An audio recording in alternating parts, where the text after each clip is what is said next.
Assalamualaikum dan salam Sarawakku sayang. Terus yakin kerajaan lindungi hak NCR rakyat. COVID-19, kluster Mambong tamat. Lucu hantar video dan menangi ganjaran. Di samping mempertahankan hak adat Bumiputera, penyukatan tanah antara tunjang pengurusan telus dan adil demi kebajikan rakyat. Malah inisiatif yang dilaksanakan kerajaan negeri sejak 40 tahun lalu tetap diteruskan dan kini dipeluaskan ke wilayah utara Sarawak. Di Sungai Ukat, Bario Miri, lebih 7,000 penduduk di kawasan tanah tinggi itu sangat memerlukan status sah tanah NCR yang tentunya penting untuk mereka mengusahakan pertanian sebagai sumber pendapatan utama. Kerajaan sekarang telah membantu kami untuk menyukat tanah kami dari Seksyen 6 ke Seksyen 18. Padahal kami telah lama menunggu tanah kami dapat disukat dan telah menjadi milik kami. Dan penduduk di Bario ini adalah petani dan mereka akan usahakan tanah mereka dengan adanya mereka membuat pertanian tanam-tanaman sayur ataupun daripada segi buah-buahan, begitulah. Selain pertanian, surat pemilikan NCR jadi bukti fizikal kepada isu yang dibangkitkan dalam kes tuntutan waris. Dengan adanya surat ini nanti disukat oleh kerajaan, baru kita menentukan itu tanah hak milik kita dan mengurangkan pertikaian di antara kampung. Karena saya ini yang pengurusi tanah adat di Bario. Hari-hari ada orang mengadu pasal ini, ada orang menyerobot tanahnya. Ini yang perlu kita menyukat. Jangan siapa-siapa menghalangkan kita menyukat yang individu ini. Untuk rekod, seluas 3,995.458 hektar tanah adat Bumiputera melibatkan 14 kampung di kawasan itu telah disukat. Proses itu dilaksanakan melalui dua fasa, iaitu pengukuran perimeter di bawah Seksyen 6 dan kini sedang melalui fasa 2 pengukuran lot individu di bawah Seksyen 18 Kanun Tanah Negeri Sarawak. Sementara itu, Ketua Menteri Sarawak Datuk Patigi Abang Johari Tun Openg menegaskan penyukatan tanah NCR adalah berlandaskan lunas Undang-Undang Kanun Tanah Negeri. Namun, sentimen itu sering dijadikan modal politik pihak tidak bertanggungjawab yang ternyata cuba mengelirukan rakyat. Justeru, beliau menyeru agar rakyat, khususnya pemilik tanah, yakin dengan inisiatif yang dilaksanakan oleh kerajaan bagi melindungi hak mereka. Sebab yang kita ada Seksyen 6 yang akan mempertahankan hak NCR yang dipunyai oleh mereka yang ada hak di atas tanah NCR tersebut dan orang lain si boleh ambil. Tapi lawan tukang sihir tu dipusinnya. Kononnya Seksyen 6 tu perintah akan ambil tanah misi. Kena land court kata nobody can claim land under NCR, only the property right of that community. Dalam perkembangan sama, Abang Johari turut mendedahkan bahawa peruntukan 40 juta ringgit yang disalurkan kerajaan negeri kepada Jabatan Tanah dan Survey Sarawak sebelum ini akan ditambah. Menurutnya, kerajaan negeri mempunyai model tersendiri untuk kekal konsisten menyalurkan dana untuk projek itu. Jadi, kerajaan negeri GPS kasih 40 juta. Tapi jangan lepas GPS. Kena tahun baru tambah lagi 40 juta di bahan GPS. Mungkin lebih 40 juta mengikut kehendak rakyat. I can promise you this because we have some money from our sales tax from Petronas. Beliau berkata demikian semasa pelancaran pengukuran tanah di bawah Seksyen 18 Kanun Tanah Sarawak dan penyampaian sijil pelantikan kepada 123 ketua kaum di Miri pada Rabu. Sehingga Julai 2020, kerajaan negeri telah mengkaji dan mewartakan seluas lebih 940,000 hektar tanah NCR daripada luas keseluruhan 1.5 juta hektar di seluruh negeri Sarawak. Skim perumahan mampu milik Sri Pertiwi di Bintulu bakal beri sinar baharu kepada golongan berpendapatan rendah memiliki rumah.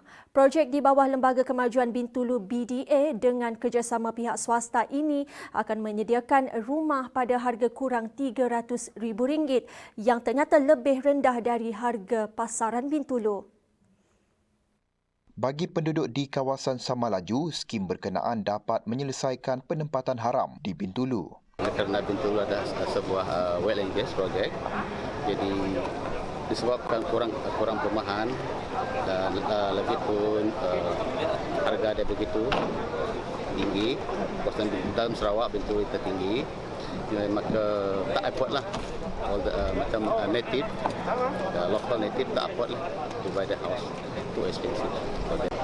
Bagi perumahan yang didirikan oleh pihak BDA yang rumah mampu milik ini, bagi yang mampu mungkin dapatlah dia orang senang duduk di rumah yang luas sikit dari yang sebelum ini.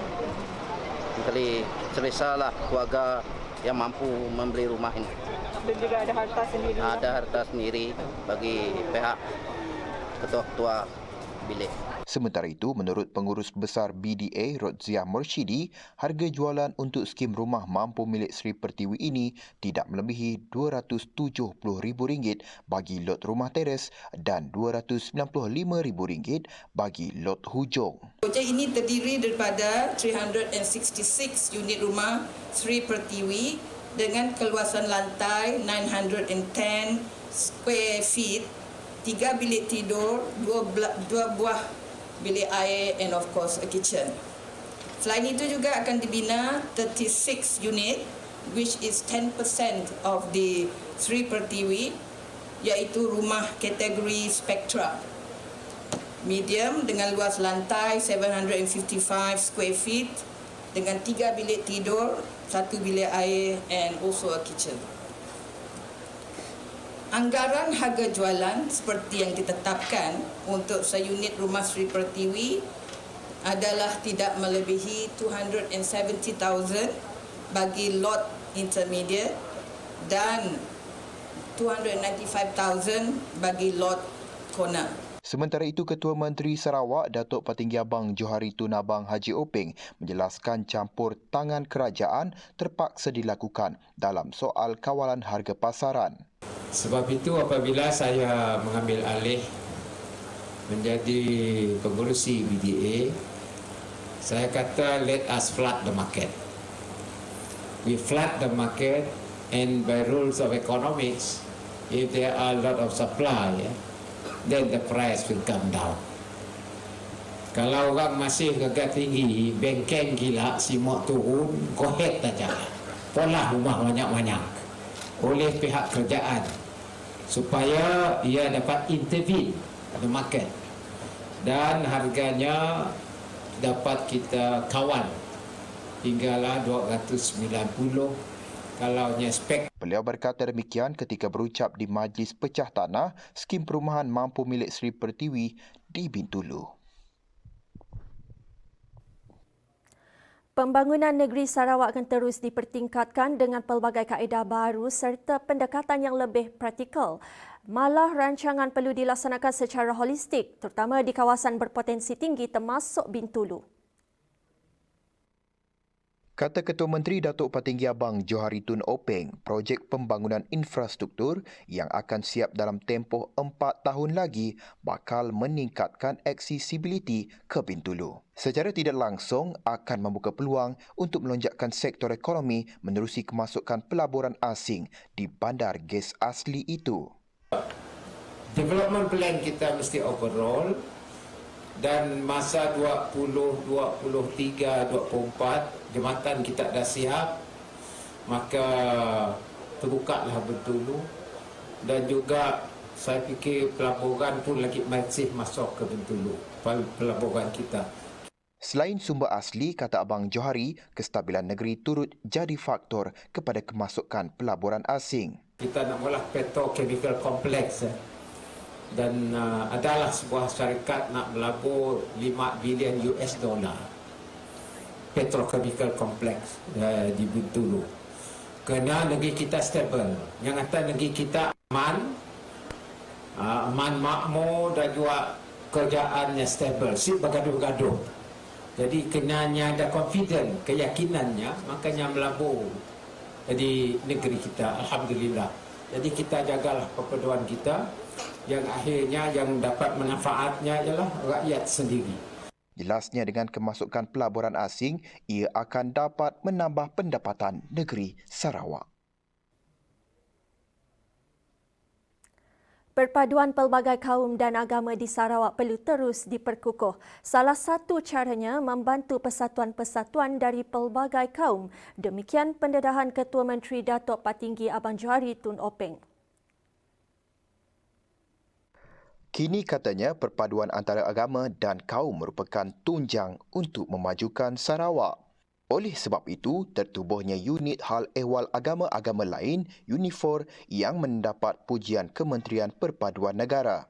Abang Johari berkata demikian pada satu majlis ringkas penyerahan geran kerajaan Sarawak bernilai RM4.5 juta kepada Persatuan Melayu Miri. Katanya lagi, bantuan juga akan dihulurkan kepada masyarakat Orang Ulu, Kadayan dan Jati Miriek. Bagi masyarakat Dayak pula, Serakup Indu Dayak Sarawak dan Sarawak Dayak Graduate Association adalah antara persatuan yang menerima bantuan kerajaan.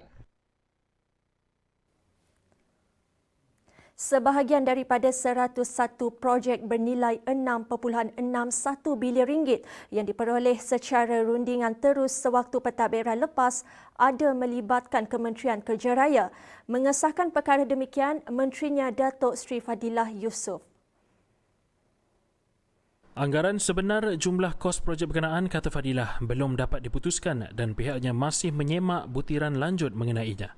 Maklumat awal mendapati projek terbabit bukan diklasifikasikan sebagai special circumstances tetapi adalah proses biasa atas permintaan. Pihaknya juga akan memberi kerjasama sepenuhnya kepada Suruhanjaya Pencegahan Rasuah Malaysia SPRM dalam siasatan terhadap dakwaan pemberian secara rundingan terus itu.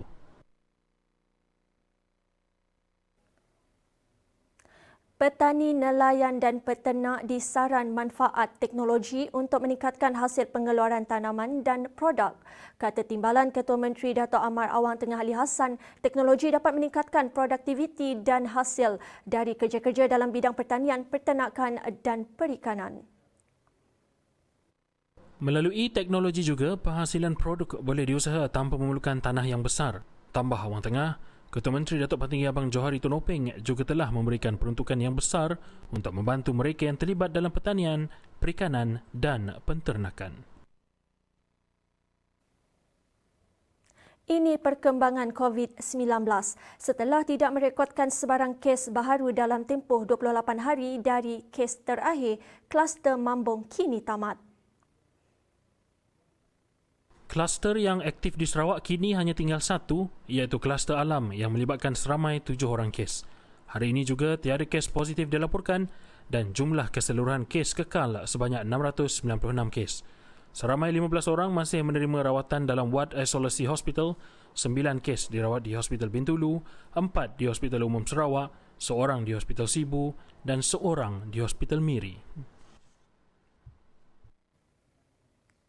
Anda di luar sana ada koleksi video-video kelakar?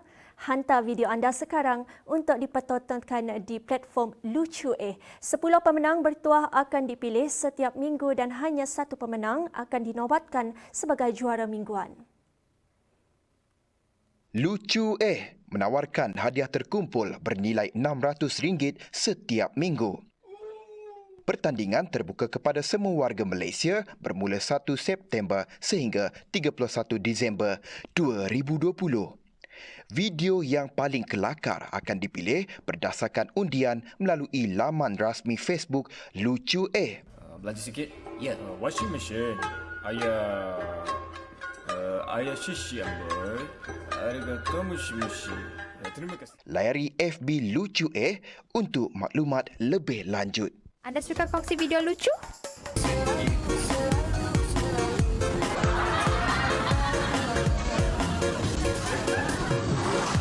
Jom sertai lucu dan anda berpeluang untuk memenangi wang e-wallet berjumlah RM50 pada setiap minggu. Terdapat 10 pemenang pada setiap minggu dan pertandingan ini bermula 1 September 2020 sehingga 31 Disember 2020. Jadi, tunggu apa lagi? Jangan lepaskan peluang ini.